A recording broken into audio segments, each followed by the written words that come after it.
दोस्तों, भारतीय जनता पार्टी के जीत का क्या कारण है? चुनावी प्रबंधन,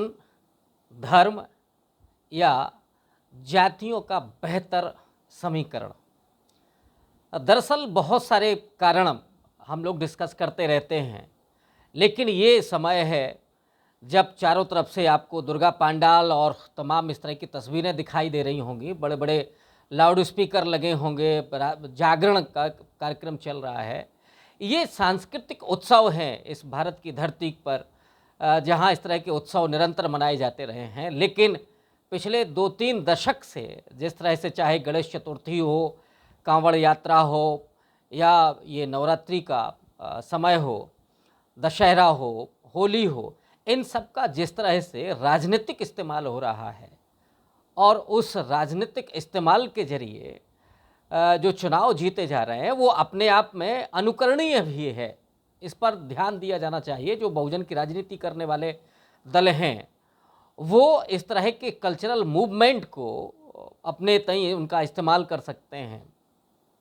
दरअसल कांशीराम साहब को जिन लोगों ने जाना है, जो बहुत सीनियर लोग हैं वो तो जानते ही होंगे, लेकिन जिन्होंने पढ़ा भी है वो भी जानते होंगे कि कांशीराम साहब ने अपनी उस पूरी राजनीति को बहुजन मूवमेंट के जरिए शुरू किया। तमाम इतिहास में अदृश्य या खोए हुए उन नायक नायिकाओं को उन्होंने खोज करके निकाला। चाहे उसमें बाबा साहब हों, उत्तर भारत में पहला परिचय तो कांशीराम साहब ने ही कराया। वो बहुजनों के इतने बड़े नेता हैं, बल्कि बाबा साहब तो SC ST OBC माइनॉरिटी और महिलाओं के हमेशा पक्ष में खड़े रहे हैं। लेकिन वो बहुजनों की चेतना, उनके संवैधानिक अधिकारों के लिए और उनको मनुष्य बनाने के लिए जो प्रयत्न किया है, उसके साथ वो उत्तर भारत को जोड़ते हैं। और फिर तमाम और नायक नायिकाओं को, चाहे वो दक्षिण भारत के पेरियार साहब हों, अयंकाली हों, महाराष्ट्र के ज्योतिबा फूले हों, सावित्रीबाई फूले हों,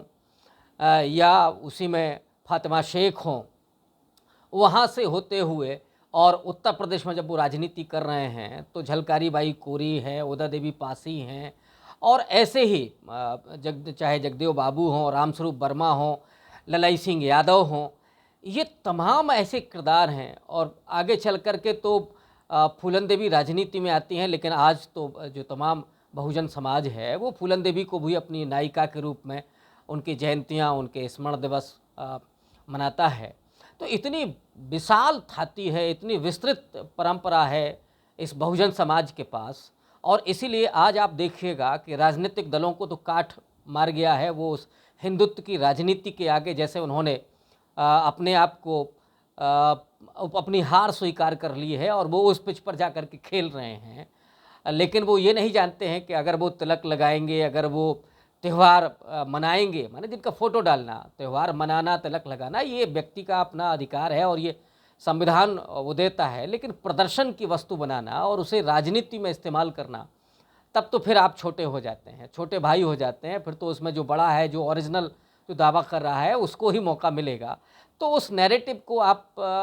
एक तरह से बढ़ाते हैं, जबकि इस तरह की चीज़ें नहीं हुई। जो बहुजन समाज है और उसकी जो पार्टियां हैं, उसके जो नेता हैं, उनके पास अपनी ही इतनी बड़ी थाती है, इतनी ही बड़ी विरासत है, और इसका कैसे राजनीति में, अपने सामाजिक न्याय की राजनीति में कैसे उसका इस्तेमाल हो सकता है, इसकी तरफ उन्होंने विचार नहीं किया। और ये काम मानवर कांशीराम जी ने किया था। तो आज जो समाज है, जो बहुजन समाज, अपने नायक नायिकाओं को जिस तरह से उनकी जयंतियों को, चाहे संत परंपरा को ले लीजिए तो कबीर साहब को, रैदास को, या उधर महात्मा बुद्ध से शुरू होकर के सम्राट अशोक, चंद्रगुप्त मौर्य, और फिर आपका जो आधुनिक काल है जहाँ पे पुनर्जागरण होता है, और वो पुनर्जागरण बहुजनों का जो पुनर्जागरण है, जिसमें वीर शिवाजी से लेकर के आप शुरू करेंगे तो उसमें पेरियार रामास्वामी तो हैं ही, अयंकाली तो हैं ही, इसके अलावा ज्योतिबा फूले हैं, सावित्रीबाई फूले हैं, फातिमा शेख हैं,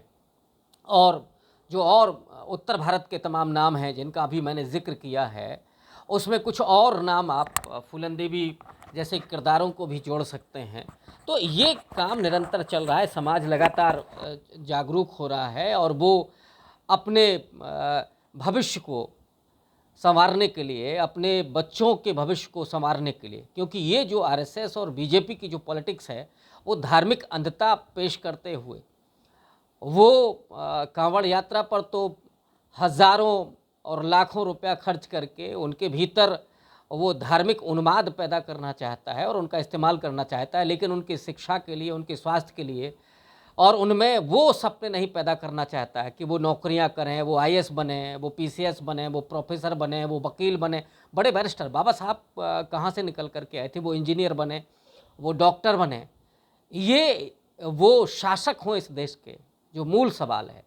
वो सत्ता उनके हाथ में हो, ये सपने उनको नहीं देखने देना चाहते, इसलिए उनको जो धार्मिक मकड़ जाल है उसमें फंसाए रखते हैं।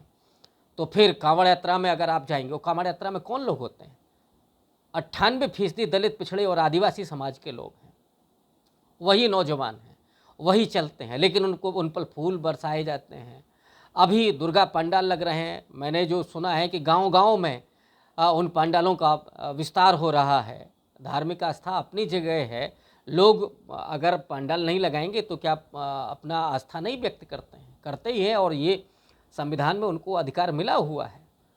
संविधान इसके लिए कोई इसमें कोई रोक टोक नहीं है, लेकिन उस पर खर्च करते हुए आरएसएस के जो तमाम आनुषंगिक संगठन हैं, जो बीजेपी की राजनीति है, इन पंडालों के जरिए वो समितियां बनाते हैं, उनको आर्थिक सहयोग करते हैं, वो पंडाल सजाते हैं, जागरण होता है, उसमें भाषणबाजी होती है और उसके जरिए ब्रेन वॉश करना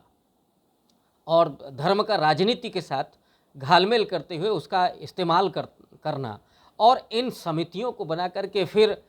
चुनावी मैनेजमेंट का हिस्सा बनाना, ये बीजेपी और आरएसएस की रणनीति है। मेरा ये कहना है कि जो बहुजन समाज है, बहुजन समाज के जो नायक नायिकाएं हैं, उनकी जयंतियां, उनके स्मरण दिवस जो हम लोग लगातार मना रहे हैं, क्या उनकी समितियां नहीं बन सकती हैं?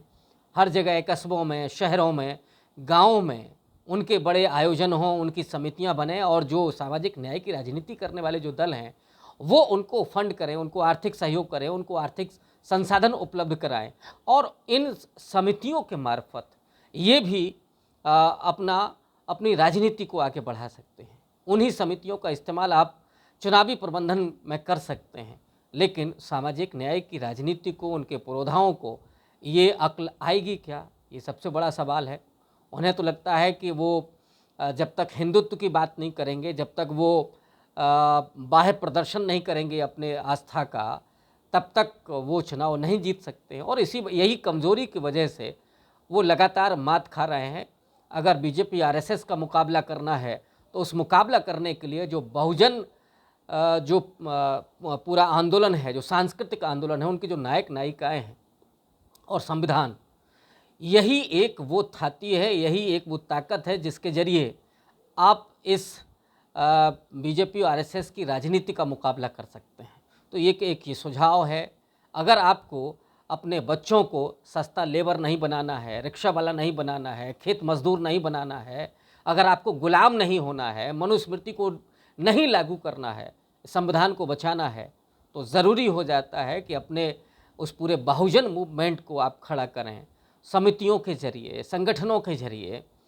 इन जो राजनीति करने वाले दल हैं उन पर प्रेशर डालिए और उनको मजबूर करिए कि ये तमाम समितियां उनको आर्थिक सहयोग करते हुए उनका इस्तेमाल करें, ताकि सामाजिक न्याय की राजनीति, आरक्षण, नौकरियां, शिक्षा और हमारे बच्चों का भविष्य संवारा जा सके। बहुत बहुत शुक्रिया।